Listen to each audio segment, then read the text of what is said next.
debate, análisis, coyuntura, 2 o 3 reflexiones sobre la realidad. En esta página inicia Sintonía Crítica.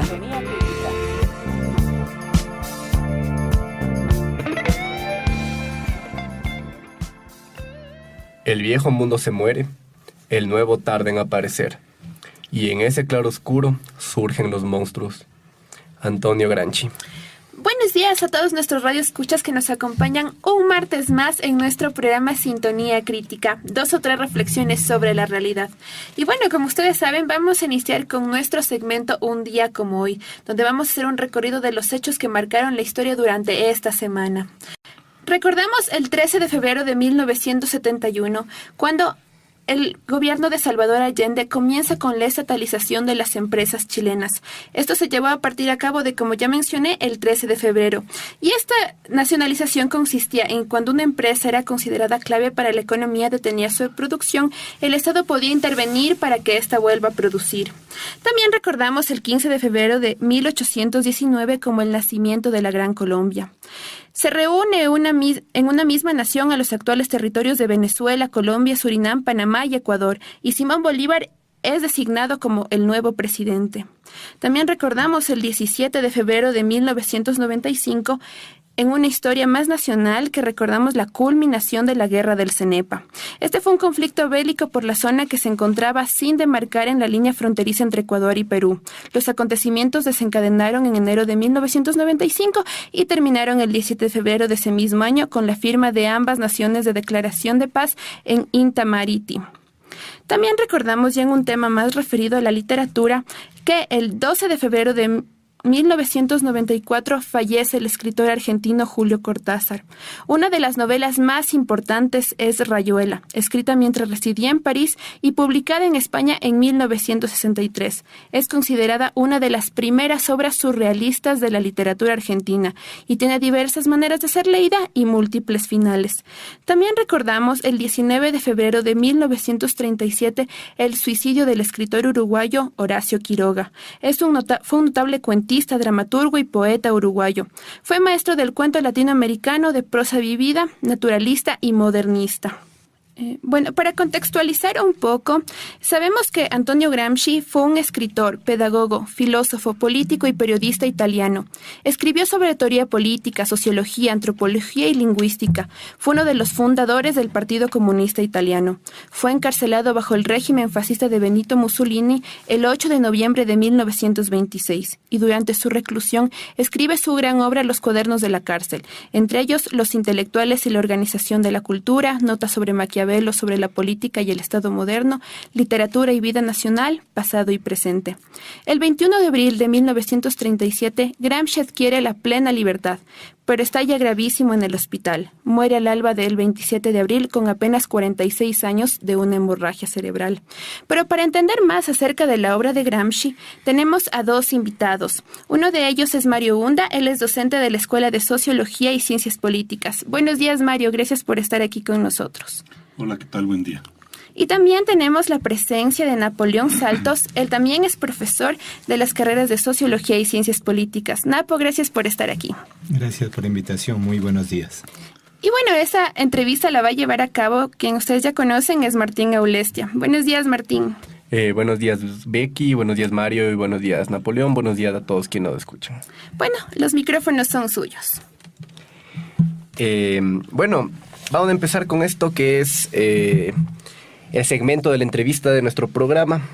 En esta ocasión, a puertas de las elecciones de este 19 de febrero, hemos decidido abrir un diálogo sobre el pensador marxista italiano Antonio Gramsci. Mario y Napo son, si me lo permiten decirlo así, algo así como el bastión del gramscismo en la Escuela de Sociología. Y me parece que son las personas indicadas para llevar este diálogo. Y se ha escogido a Gramsci precisamente porque me parece, y creo que nos parece a todos nosotros quienes estamos aquí, que Gramsci da herramientas interesantísimas para entender, por un lado, en una perspectiva histórica, los 10 años del correísmo, Y por otro lado, tal vez incluso los momentos, los juegos de la política que se están desenvolviendo en torno a las elecciones. Siendo así, la entrevista la digo a nuestros radioescuchas para que puedan hacerse una idea. Va a tener dos momentos. Un primer momento en el que vamos a discutir sobre algunos conceptos de Antonio Gramsci, y un segundo momento en el que nuestros invitados van a tratar de abordar desde su lectura, brevemente por el tiempo que tenemos, cómo es que nos permite Gramsci pensar al correísmo. Siendo así, quisiera empezar contextualizando un poco para nuestros radioescuchas quién es este autor sobre el que estamos tratando. ¿Quién es Antonio Gramsci? ¿De dónde surge? ¿Cuál es su papel en la fracasada Revolución Italiana? Y cómo esa Revolución Italiana va a definir de algún modo una agenda de su pensamiento y de su práctica política, cómo se desarrolla su lucha contra el fascismo, y de ese modo cómo llega a crear toda una tradición dentro del pensamiento marxista. ¿Quién es Antonio Gramsci? Quisiera empezar contigo, Mario. Bueno, Gramsci fue un dirigente socialista y comunista de la época en que, en el momento previo e inmediatamente posterior a la Revolución Rusa, muchos partidos socialistas europeos pasan por procesos, sea que de transformación o de escisión, ¿no?, que van a dar lugar a la conformación de partidos comunistas que se van a alinear con el pensamiento y la práctica de la Revolución Bolchevique, la Revolución Rusa de 1917. Gramsci es justamente uno de los principales dirigentes, tanto del Partido Socialista como luego del Partido Comunista, en ese tránsito. Y además, Gramsci es también uno de los animadores, a través del periódico L'Ordine Nuovo, del movimiento de los consejos, del movimiento consejista, que fue un movimiento muy interesante a nivel obrero, de nosotros pudiéramos decir en la actualidad, de renovación del movimiento sindical, de politización del movimiento obrero y de, por decirlo así, de revolucionarización de la izquierda, ¿no? Las oleadas huelguísticas, básicamente en Turín, en 1919, van a significar uno de los episodios más interesantes en el momento inmediatamente posterior a la Revolución Rusa, ¿no? En aquella época hubieron en varios países europeos importantes movilizaciones que van a llegar hasta la fracasada Revolución Alemana, ¿no? Uh-huh. Y en ese periodo, es un periodo muy importante desde el punto de vista de la teoría marxista y de la práctica política marxista, porque allí se van a definir varios de los elementos centrales de los debates políticos y estratégicos de la izquierda revolucionaria. Y estas temáticas son las que van a estar presentes en el pensamiento de Gramsci, tanto en sus escritos para el periódico L'Ordine Nuovo, como luego posteriormente en las reflexiones de los cuadernos de la cárcel. Napo, ¿cómo crees tú que la experiencia, primero del fascismo de Benito Mussolini en Italia y después el encarcelamiento de Gramsci a manos del fascismo, aparece reflejado, es decir, esta experiencia histórica y política concreta que está fundamentalmente marcado por la derrota de la Revolución Italiana, el ascenso del fascismo? ¿Cómo aparece en el pensamiento de Gramsci? Fundamentalmente en los cuadernos de la cárcel. En el plano, digamos, de lo teórico, ¿cómo una experiencia política concreta le permite pensar el mundo que está viviendo a Gramsci? Nietzsche dice que cada filósofo, pensador filosófico, tiene una sola pregunta en su vida. Quizá la pregunta de Gramsci fue una sola: ¿qué hacer? ¿Cuáles eran las estrategias para el triunfo de la revolución socialista? Pero Gramsci vive el momento del intento de ese asalto al cielo y también el momento de la derrota. Y allí esa misma pregunta se modifica y se pregunta cuáles fueron las causas de la derrota, pero no para quedarse en la derrota, sino para ver cómo retomar el camino de la revolución. En este sentido, Gramsci es testigo de esa derrota y es testigo de lo más duro de ese periodo de la humanidad, que es el fascismo.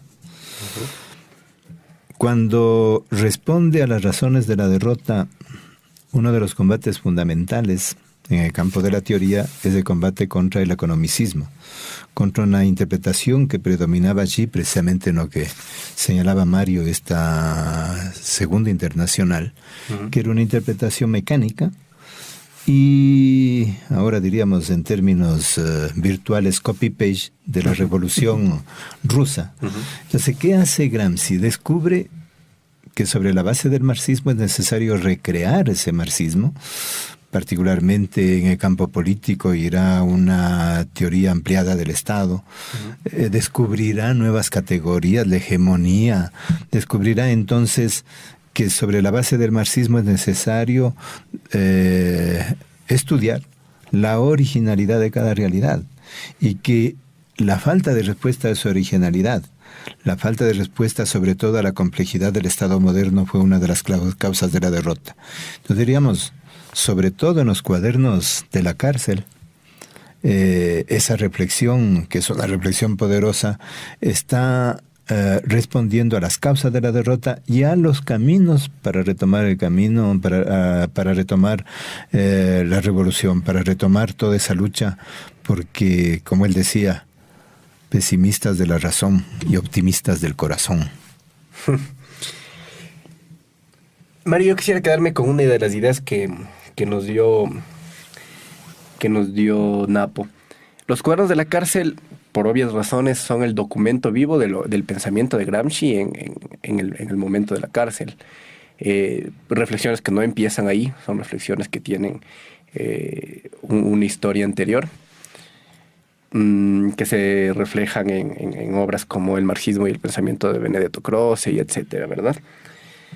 Si es que lo que le preocupa a Antonio Gramsci en ese momento es precisamente explicar, por un lado, las causas de la derrota, pero por otro lado, reconceptualizar a una tradición del marxismo para poder explicar la particularidad de un momento histórico e incluso podríamos decir espacial en el que se estaba desarrollando su vida teórica, su vida política, que es la vida italiana, se podría decir la Europa del Mediterráneo, el contexto del fascismo, etcétera. ¿Por qué en los cuadernos de la cárcel aparece con mucha frecuencia, con mucha reiteración y en muchos niveles con mucho interés e incluso con mucha profundidad la reflexión sobre la cultura y fundamentalmente sobre ellas como la cultura popular, sobre la literatura? ¿Qué en este campo que uno podría decir, digamos, si es que uno quisiera portarse esquemático y dogmático, ajeno a la reflexión de la política, qué es lo que encuentra ahí Antonio Gramsci que le permite explicarse el momento que estaba viviendo? Bueno, a mí me parece, en primer lugar, que hay una continuidad en el pensamiento de Gramsci, ¿no? Que es la que decía Napoleón hace un rato. Para Gramsci el tema siempre es la revolución socialista. Esa es su preocupación central, tanto en el momento de los movimientos concejistas, cuanto en el momento de la derrota de la revolución y de ascenso del fascismo. Evidentemente, el tema de la revolución socialista debe plantearse de modo distinto, ¿no? Según la correlación de fuerzas, ¿no? Y según cómo se estructure las relaciones de poder, según lo que ocurra con los campos en disputa. Desde esa perspectiva, yo creo que la pregunta que se plantea Gramsci en el momento en el que comienza a expandirse el fascismo, ¿no? Es ¿por qué es el fascismo el que logra articular a las masas populares, ¿no? Sobre todo a las masas populares más empobrecidas. Hay que tomar en cuenta que Italia, a la época en que Gramsci escribe estos textos, es una economía que a nosotros nos resultaría muy familiar, tal vez, ¿no? Digamos, con un norte industrializado, moderno desde el punto de vista capitalista, y un sur más bien atrasado desde el punto de vista capitalista, mayoritariamente agrario, ¿no? Con una presencia campesina muy fuerte, ¿no? Digamos una masa obrera importante en el norte, casi inexistente en el sur, una masa campesina, en cambio, predominante en el sur. Y Gramsci observa cómo tanto dirigentes sociales como dirigentes políticos se pasan abiertamente al campo del fascismo, ¿no? El propio Mussolini era director de uno de los periódicos del Partido Socialista Italiano, ¿no? Para Gramsci la respuesta, digamos, es política, pero él mira la política desde una perspectiva más amplia, ¿no? Napoleón señalaba hace un rato que una de las principales contribuciones del pensamiento de Gramsci es esta ampliación del concepto del Estado, ¿no? Este Estado ampliado, llaman algunos autores, basándose en algunos de los textos de los cuadernos, que es toda la reflexión en realidad alrededor de la hegemonía, todo este tema de la sociedad política, la sociedad civil, etcétera, ¿no? Que permite entender que el Estado no es únicamente el aparato estatal propiamente tal, ¿no es cierto?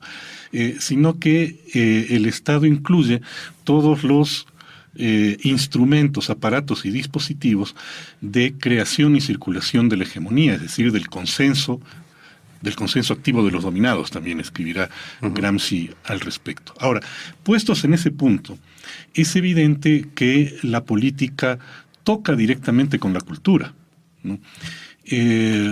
No se puede entender, digamos, por qué el socialismo y el comunismo fracasan en atraer a las masas y el fascismo, en cambio, tiene éxito en ello, sin comprender cuál es el sentido común o los sentidos comunes que existen en esa sociedad, ¿no? Entonces, ¿cuáles son los modos de pensarse la sociedad a sí misma, ¿no? ¿Cuáles son los movimientos intelectuales?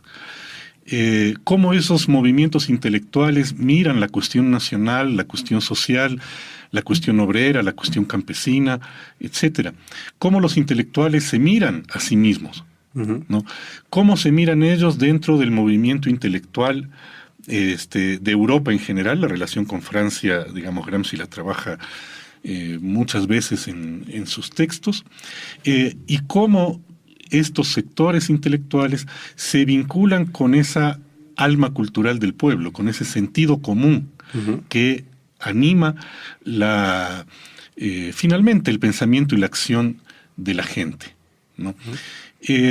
La política está entonces directamente relacionada con el elemento cultural.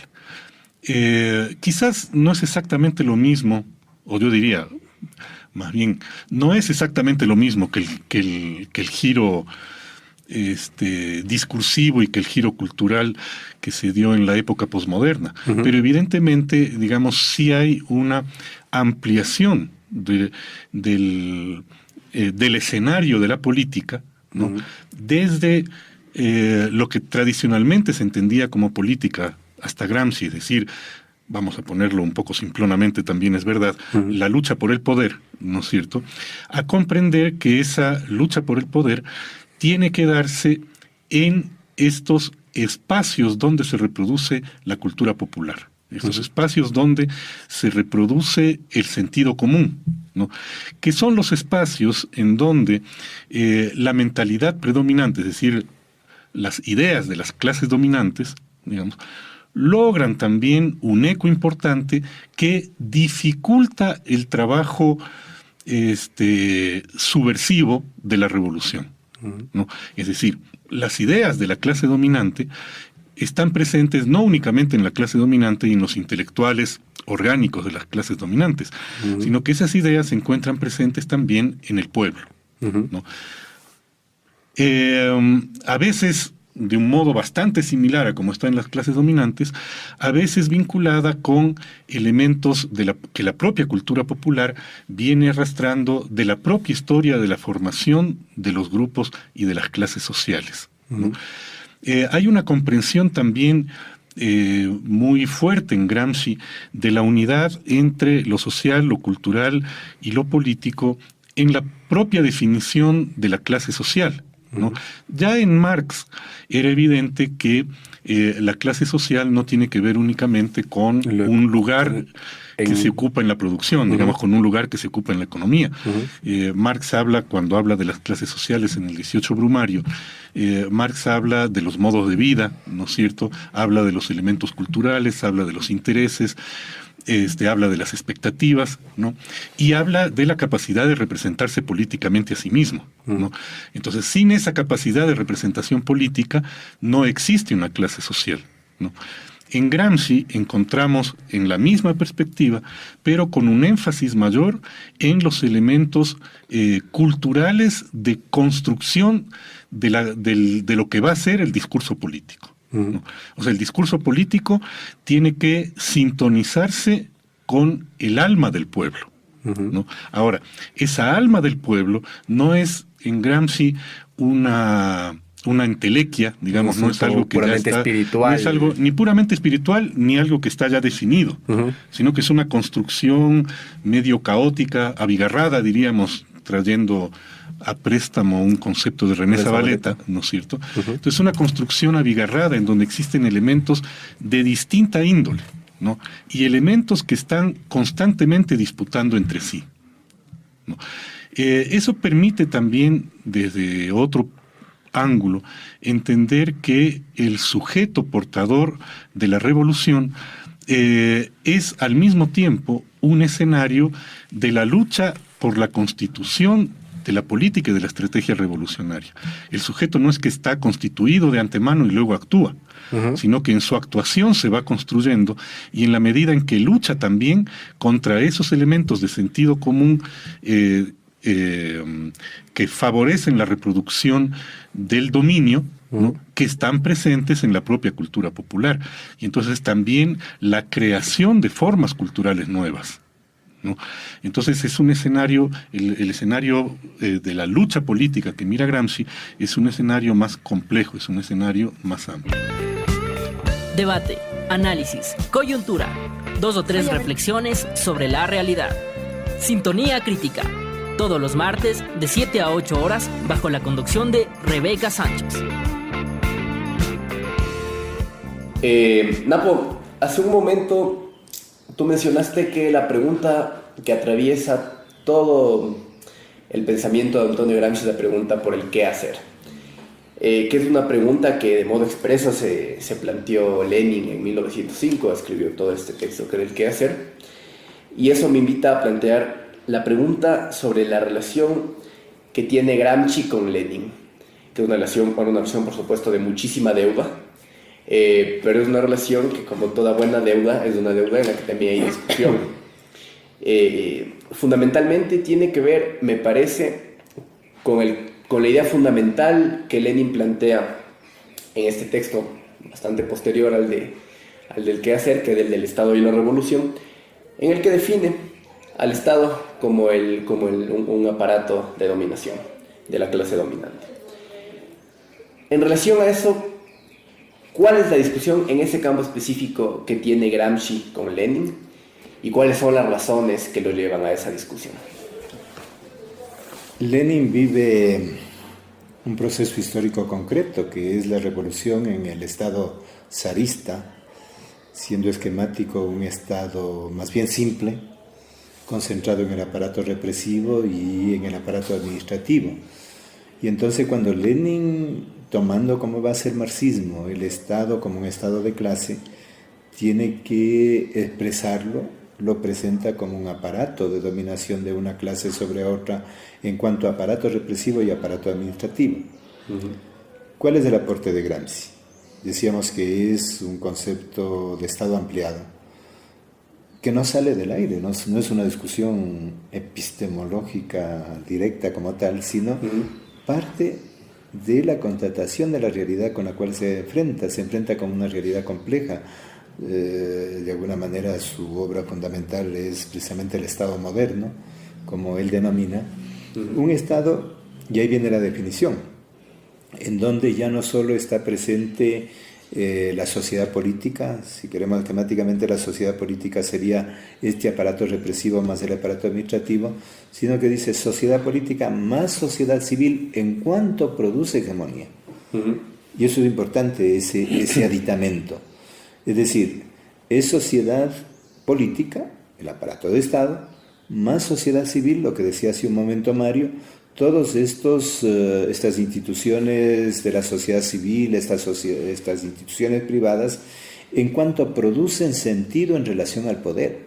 Entonces esa es la primera definición de ampliación, porque él es constatar, tanto en el periodo del Orden Nuevo como luego en el periodo de los cuadernos de la cárcel, que la política no era solo un hecho de represión y de fuerza, sino también era un tema de consenso, y ahí viene su definición, que está ligada a esta, que es de la hegemonía. La hegemonía ya no solo es un problema de tomarse el poder, decía Mario, sino es un problema de construir el poder. La metáfora que él utiliza es como el corazón del poder, como marxista, sigue siendo el aparato de Estado, ese aparato represivo, ese aparato administrativo, pero él utiliza una metáfora. Ese corazón está rodeado por una serie de casamatas, de fortificaciones que son la primera línea. La iglesia, la escuela, en el periodo de Gramsci sobre todo la escuela, los medios de comunicación, etc. Allí, ¿qué es lo que se produce? Se produce básicamente la disputa en torno al sentido común. Se constituye un espacio de disputa que tiene que ser abordado sistemáticamente. Digo, la metáfora militar me parece interesante porque implica tomar esos puntos no en un sentido progresivo gradualista, sino en un sentido de lograr en forma combinada atacar al corazón del Estado, pero atacar también no solo a la represión, al principio militar, sino atacar también al principio de sentido y al tema de la cultura. Y es cuando entendemos por qué la cultura pasa a ser central en Gramsci. Como él decía, es precisamente en la cultura en donde los sujetos, las clases toman conciencia como sujetos, las clases toman conciencia como actores, porque para él la política es precisamente la creación de voluntades colectivas, la creación entonces de una voluntad que con un proyecto le da contenido, porque yo diría que de alguna manera las lecturas leninistas pueden llevarte a una visión formal del aparato. Con Lenin en cambio hay un contenido fuerte, la visión del mundo, esa pasión, la política como pasión, que llevaría a que no solo se vaya por el lado de la fuerza, sino, como él decía, ganar el corazón y la mente de la gente. Mario, de algún modo me parece que yo diría un texto clave de Marx para el pensamiento de Gramsci del 18 Brumario. De algún modo me parece que, sin mencionarlo mayormente, leyó también lo poco que circulaba cuando Gramsci estuvo vivo. No se había publicado completamente, se publica recién completo en 1932, los fragmentos que circulaban de la ideología alemana de Marx, en el que Marx efectivamente dice: las ideas dominantes de una época son las ideas de la clase dominante. Gramsci ya no habla solo de ideología, sino que construye un concepto de hegemonía. ¿En qué radica, digamos, este traslado del énfasis de lo ideológico en el pensamiento más tradicional de Marx hasta Lenin tal vez, hacia una comprensión de la hegemonía?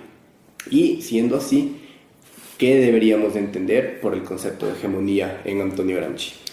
Bueno, en realidad a mí me parece que no es el concepto de ideología en el que se transforma, por decirlo así, en hegemonía, ¿no? A mí me parece que el concepto de ideología va transfiriéndose, con nombre incluso, ¿no es cierto?, hacia todo este campo que comentábamos antes del sentido común, lo que mencionaba Napoleón de la voluntad colectiva, de lo nacional popular, ¿no es cierto?, y otros conceptos, digamos, que van más por el lado de esta comprensión de cómo la cultura construye también la política, ¿no? El concepto de hegemonía yo creo que tiene que ver más bien con otras dos cuestiones que estaban también en el pensamiento marxista, en el pensamiento político en general, que es la relación entre estrategia y táctica, ¿no? La hegemonía es el modo en el cual los grupos dominantes logran dirigir política y culturalmente a la sociedad, ¿no? En algunos momentos de los cuadernos Gramsci dice: hegemonía es la dirección política, cultural y moral de la sociedad, ¿no? En otros dice la dirección política, intelectual y cultural de la sociedad. Esto de la dirección tiene que ver con la capacidad de los grupos dominantes de hacer que su horizonte político sea el horizonte político asumido como el único horizonte político real y posible, ¿no?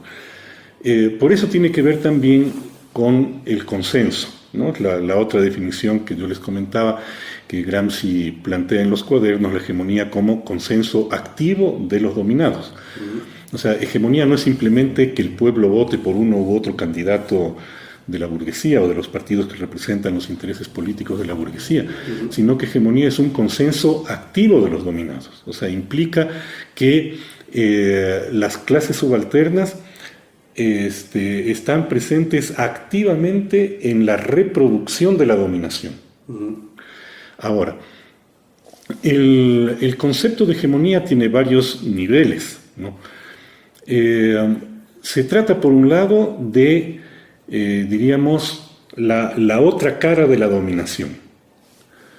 Ningún régimen político puede existir por fuera de la coerción y la represión. Lo propio del régimen político es la represión, ¿no? Y esto porque finalmente la sociedad se encuentra dividida en clases antagónicas, el poder político es un poder de clase y el mantenimiento del poder de clase en última instancia depende de la capacidad represiva, ¿no es cierto? Pero al mismo tiempo ningún régimen político puede sostenerse exclusivamente sobre la represión y la coerción. Es esta combinación de la que hablaba Napoleón hace un rato, entre coerción y consenso, ¿no? El Estado como unidad de la sociedad política y de la sociedad civil, dice Gramsci, ¿no? El Estado como unidad del consenso y de la coerción, ¿no? Y evidentemente los modos en que se combinan coerción y consenso son diferentes en cada momento, ¿no? Hay particularidades históricas de la trayectoria de un pueblo determinado, hay características coyunturales, hay elementos más estructurales, hay elementos nacionales, hay elementos mundiales, digamos, que tienen que ver con cómo se articulan finalmente coerción y consenso. La hegemonía se refiere específicamente al momento del consenso, ¿no? Pero hay que entender aquí que se refiere a varios planos, ¿no? Claro, en realidad yo le pasaría la palabra al Napo para hablar de los planos de la hegemonía. Estuvimos conversando justamente hace pocos días sobre este tema, ¿no? Sí, o sea, a ver, veamos. La hegemonía hay que entenderle como combinación de fuerza y consenso. No es posible consenso sin coerción. Pero el matiz está en cómo hablemos de una diferenciación de planos de una hegemonía 1, cómo los sectores de arriba, los sectores hegemónicos, logran un acuerdo. ¿Un acuerdo en torno a qué? A una visión del mundo y de la vida. Ese acuerdo no expresa simplemente una idea, no es una ideología.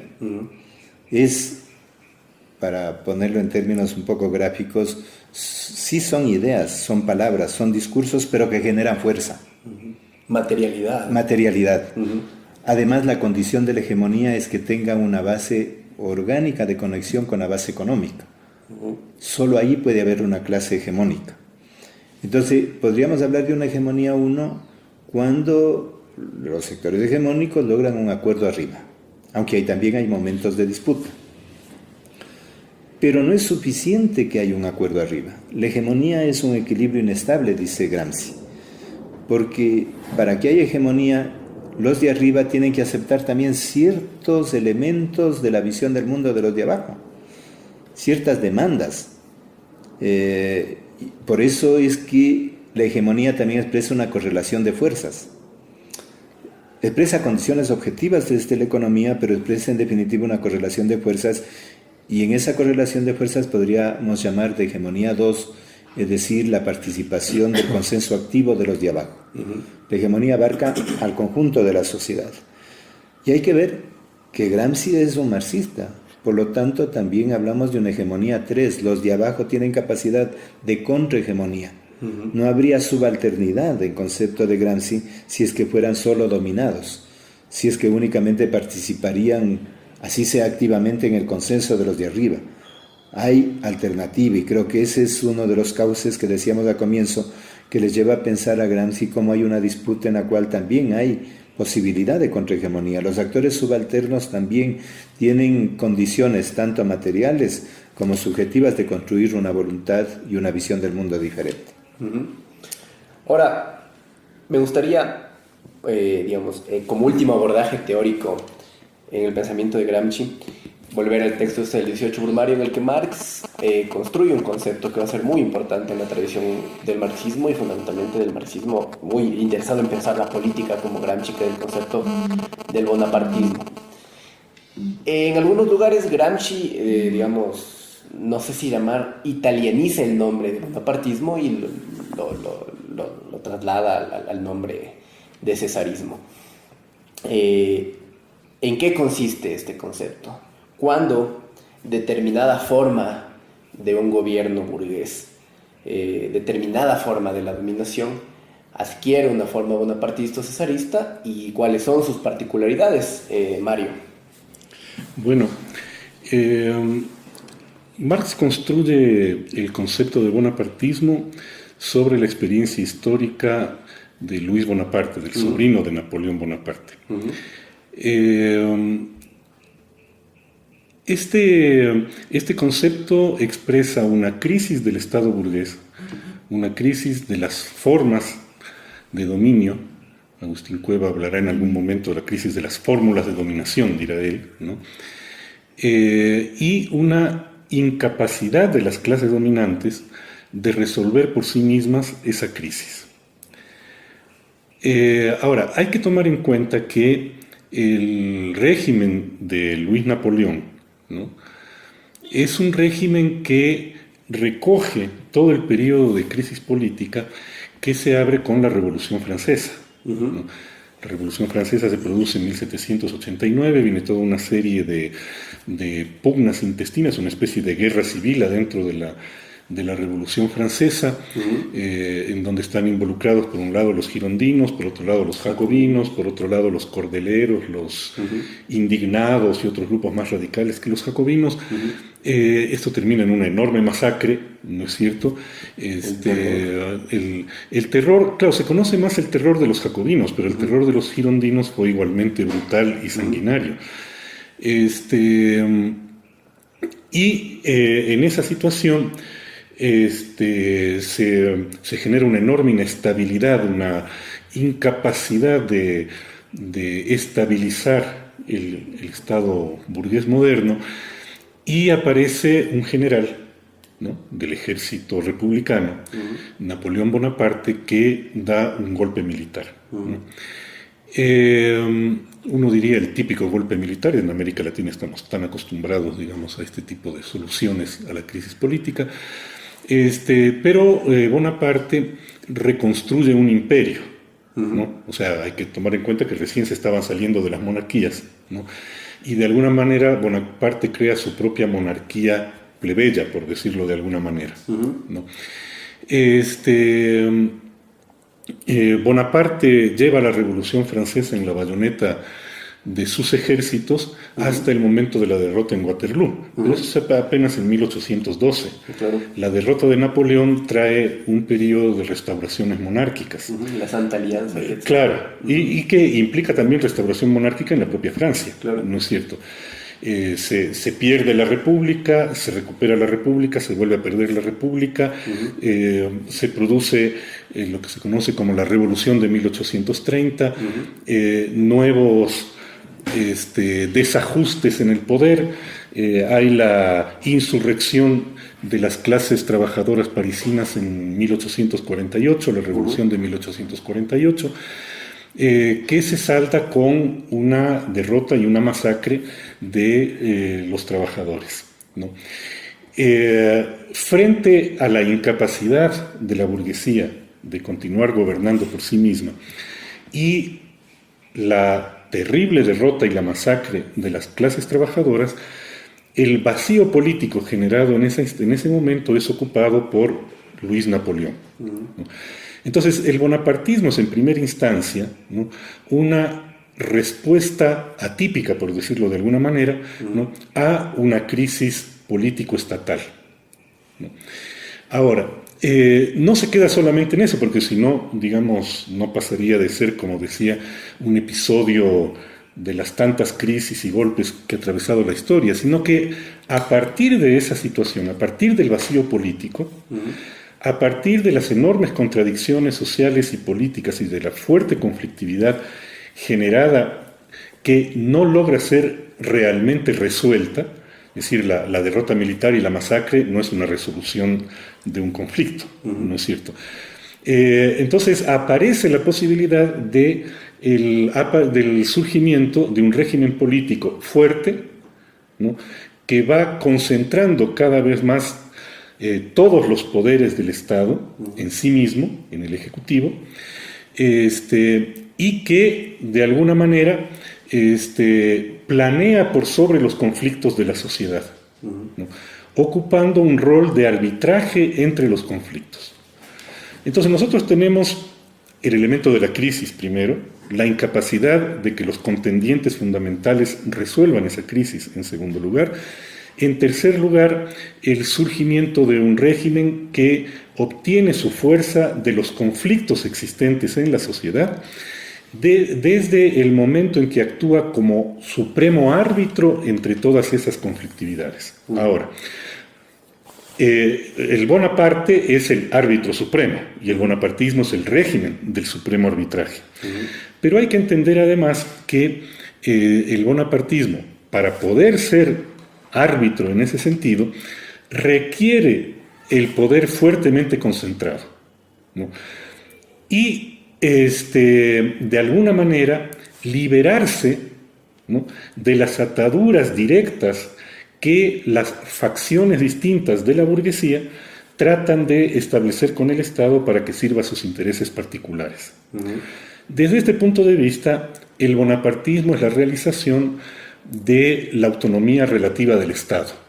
Autonomía relativa del Estado desde la perspectiva que el régimen político así instituido no representa los intereses de una o de otra facción de la burguesía, sino sus fines estratégicos, los intereses de la clase en general. Y dice Marx, aun si para hacerlo debe enfrentarse con una o con otra fracción o incluso con la totalidad de la burguesía de carne y hueso, ¿no? Es decir, el bonapartismo es un régimen que le impone, por decirlo así, de modo autoritario, a la burguesía el imperio de los intereses generales de la burguesía por sobre los intereses particulares de cada facción.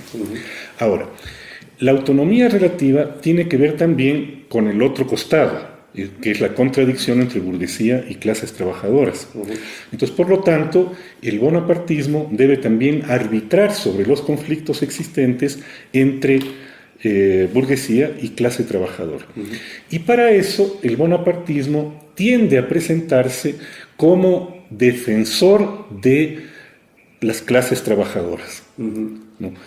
y maneja un discurso de reivindicación de los derechos de las clases trabajadoras, pero al mismo tiempo genera un régimen político de dominación sobre esas clases trabajadoras. Marx lo explica aquí refiriéndose a la clase social concreta, que es la base social del bonapartismo, ¿no? Que es en este caso los campesinos parcelarios franceses, que forman la mayoría de la nación. Y es allí donde Marx indica lo que yo les mencionaba hace un rato, la incapacidad de los campesinos de representarse políticamente a sí mismos. En la medida en que son incapaces de representarse políticamente a sí mismos, pero en la medida en que están sujetos al chantaje del intermediario, al chantaje del cobrador de impuestos, a las fluctuaciones de los precios en el mercado, a los cambios de clima, etc. Entonces, el campesino anhela un poder fuerte, autoritario, que le resuelva todos los problemas y que lo proteja de todas las plagas humanas y naturales, ¿no es cierto? Y ese es el carácter fuertemente autoritario del bonapartismo. O sea, el autoritarismo al bonapartismo le viene de su propia necesidad de constituirse en árbitro supremo y le viene también de la expectativa social de un gobierno fuerte que resuelva los conflictos generados en la época conflictiva anterior, ¿no es cierto? Ahora, para eso el bonapartismo requiere como último rasgo que estos sectores incapaces de representarse a sí mismos continúen en esa condición. Porque si en algún momento recuperan la capacidad de representarse a sí mismos, el bonapartismo pierde su razón de ser. Más que su razón de ser, pierde la mitad de su fuerza para poder plantearse como árbitro supremo, ¿no? O sea, la manipulación de las masas, ¿no? De convertir a las clases subalternas en masa de maniobra, según diría Gramsci, o sea, es condición que le permite al bonapartismo negociar con los grupos que controlan el poder económico para que acepten su arbitraje político. Bueno, estamos ya en la última parte de la entrevista. Se nos fue más de lo que esperábamos, digamos, en esta primera parte, lo que solo demuestra que el pensamiento de Gramsci es extensísimo de abordar y hemos dado apenas un paseo a abuela pluma. En lo más breve que puedan, digamos, para no dejar con la pica a quienes nos están escuchando, Gramsci nos permite pensar el correísmo, Napoleón. Conceptos, en concreto los dos conceptos que hemos revisado más a profundidad, hegemonía y bonapartismo. Cualquier coincidencia, ¿cómo es que se dice? Cualquier parecido es pura coincidencia. Ha hecho un análisis brillante Mario del bonapartismo, tanto en el 18 Brumario como lo que retoma Gramsci. Voy a hacer el que mate. El bonapartismo parte de una crisis de hegemonía. ¿Qué pasa en el Ecuador? Asistimos a una crisis de la vieja dominación, del periodo, llamémosle Febres corderista, Partido Social Cristiano, basado ese bloque histórico en la hegemonía de un bloque financiero agroexportador. Eso es lo que expresa los 10 años de inestabilidad, la caída de los 3 presidentes. Pero esa crisis política desemboca en un doble vacío. Como explicaba Mario, un vacío primero arriba, lo que diríamos crisis de hegemonía 1, los de arriba no se ponen de acuerdo, hay una pugna.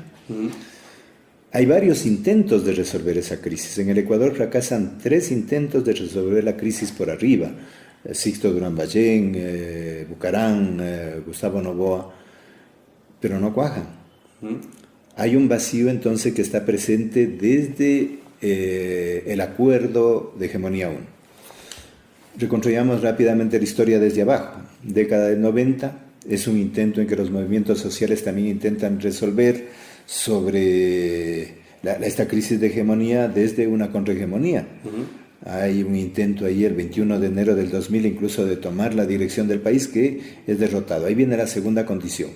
La primera condición es acuerdo arriba, imposibilidad de acuerdo arriba, una especie de empate catastrófico, un término que utiliza mucho Gramsci, es decir, un equilibrio de fuerzas, ninguna de las fracciones gana. una derrota de los de abajo. Es una condición clave.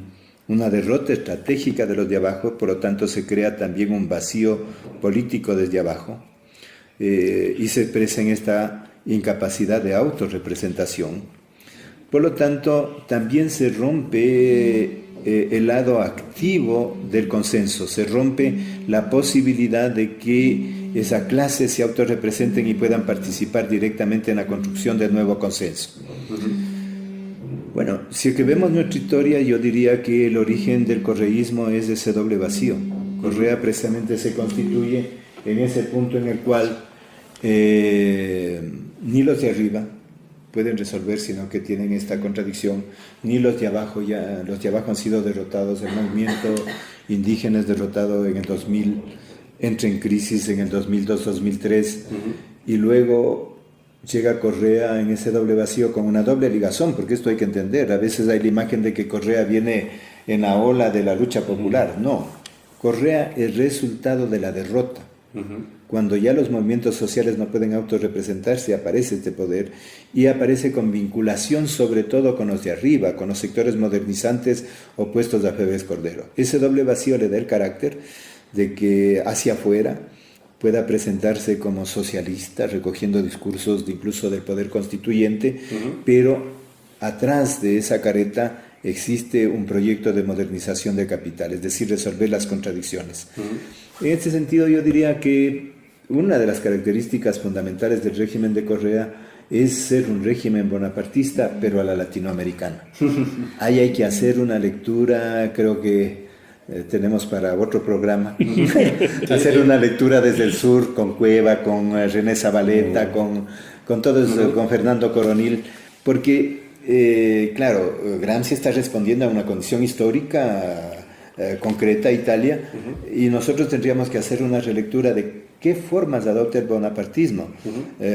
Mario acaba de presentar una tesis brillante que yo la recogería: el populismo como una variante de bonapartismo. Es decir, la matriz general del capital es, a nivel mundial, el bonapartismo.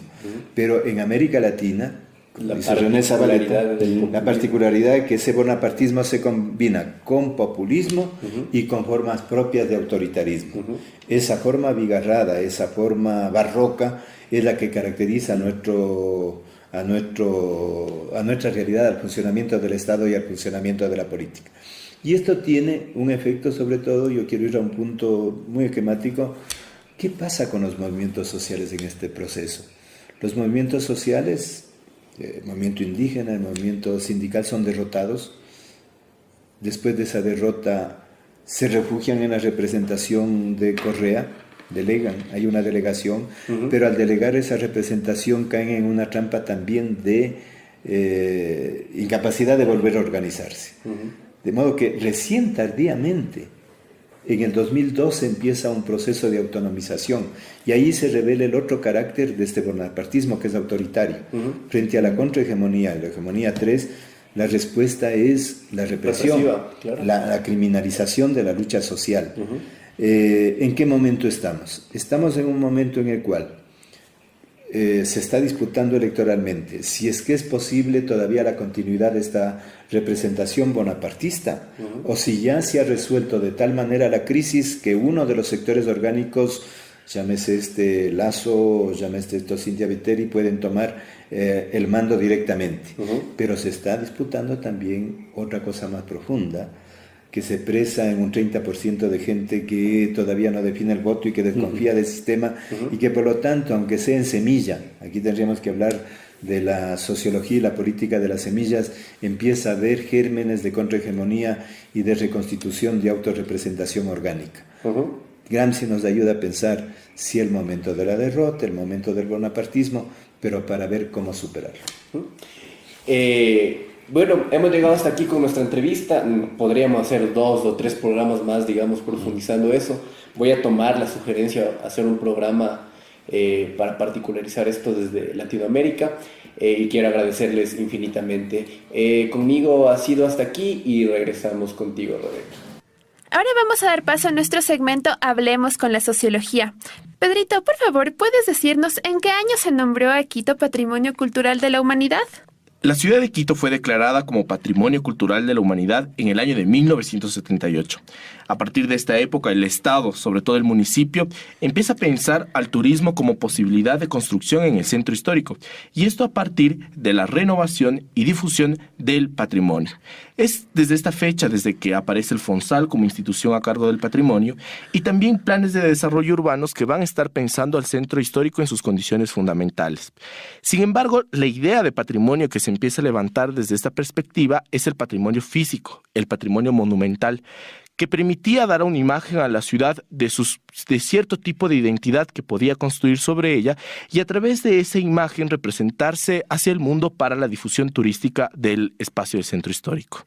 Pedrito, no te olvides que también estas políticas públicas sobre el turismo del centro histórico tuvieron su beneplácito cuando la ciudad ha ganado ya 4 veces seguidas, como tú bien sabes, y de forma consecutiva aún más, el galardón como destino líder de Sudamérica por parte del World Travel Awards. Y es justamente el centro histórico quien avala en gran parte la condición turista de la ciudad, pues como tú sabes, el 67% de los turistas no se van de Ecuador sin visitar a nuestro centro histórico. Pero verás, sin embargo, estas dinámicas de la política pública, de cómo se ha pensado el turismo y patrimonio en el centro histórico de Quito, no han resuelto problemas sociales alrededor del espacio. Tratan sí que incluso se han generado políticas de despoblamiento del sector. Fíjate que la información censal registradas desde el año de 1990, 2001 y 2010, nos dice que desde la década de los 90 hasta el año 2010, la población se ha disminuido de 58.300 habitantes a 40.587, debido a un cambio en el uso residencial hacia otras actividades, como el comercio, bodegas, servicios turísticos, generando también un problema de despoblamiento en ciertas zonas del centro histórico. Bueno, y por ese sentido también tenemos que recordar que la rehabilitación de ciertos bienes patrimoniales se reemplazó la dinámica de sus usos, pasando de ser edificaciones de vivienda a espacios de actividades económicas y culturales. En algunos casos, como hemos visto en el centro histórico, estas infraestructuras van respondiendo a construcciones de galerías, restaurantes y cafeterías, incluso como hemos visto esos lindísimos hoteles de lujo. Ahora, otras medidas tomadas también alrededor del centro y que se han pensado bajo una lógica de ornato y higienidad fueron la reubicación de los vendedores ambulantes, como la prohibición de que estos también utilicen el centro histórico o cualquier espacio del casco colonial principal como zona para realizar sus actividades económicas. Fíjate, la Policía Municipal, como es de conocimiento público, ha sido el órgano encargado desde el municipio de hacer cumplir estas políticas, y para eso ha utilizado la violencia.